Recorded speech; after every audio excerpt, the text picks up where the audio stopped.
Hi everyone, welcome to my channel Sirisha home life style. ఈరోజు మన ఛానల్లో నేను చూపించబోయే రెసిపీ వచ్చేసి కాకరకాయ ఫ్రై రెసిపీ.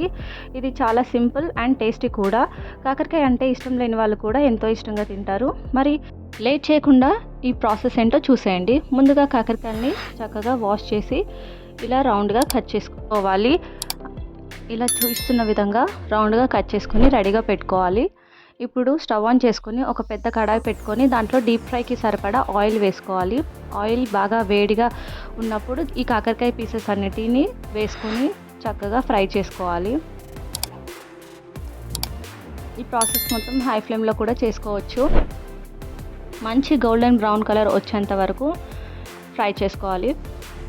ఇలా డీప్ ఫ్రై చేసుకొని దీంట్లోకి కరివేపాకును కూడా యాడ్ చేసుకోవాలి. కరివేపాకు వేయడం వల్ల ఈ కాకరకాయ కారం రెసిపీ చాలా బాగుంటుంది.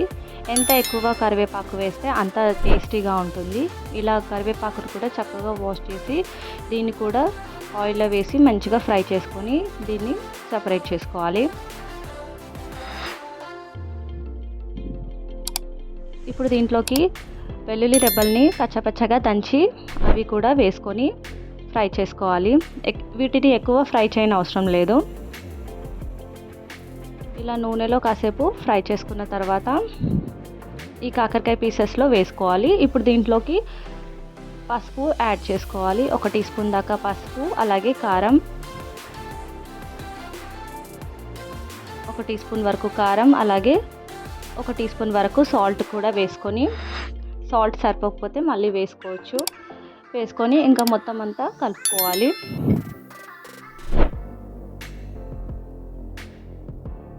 ఇలా స్పూన్తో లేకపోతే చేయితో కూడా కలుపుకొని దీంట్లోకి దంచి పెట్టుకున్న జీలకర్రను కూడా వేసుకోవాలి. అంతేనండి, ఈ సింపుల్ ఇంగ్రీడియంట్స్ తోటి ఇంట్లోనే ఈజీగా తయారు చేసుకోవచ్చు కాకరకాయ ఫ్రై రెసిపీ. ఇది కాకరకాయ ఇష్టం లేని వాళ్ళు కూడా బాగా ఇష్టంగా తింటారు. పిల్లలకు కూడా ఎంతో నచ్చుతుంది. సైడ్ డిష్గా కూడా తినొచ్చు. సాంబార్, రసం, అన్నంలోకి చాలా బాగుంటుంది. మరి లేట్ చేయకుండా ఈ సింపుల్, క్విక్ అండ్ ఈజీ కాకరకాయ ఫ్రై రెసిపీని మీరు కూడా ఇంట్లో ట్రై చేయండి. వేడి అన్నంలోకి ఏ కర్రీ లేకపోయినా ఈ కాకరకాయ ఫ్రై రెసిపీ ఒక 2 పీసెస్ వేసుకొని తింటే ఎంతో టేస్టీగా ఉంటుంది. మరి లేట్ చేయకుండా మీరు కూడా ఈ రెసిపీని ఇంట్లో ట్రై చేసి నాకు కామెంట్ చేయండి. చూస్తున్నారుగా, కాకరకాయ ఫ్రై రెసిపీ రెడీ అయిపోయింది. చాలా సింపుల్గా, ఈజీగా చేసుకోవచ్చండి.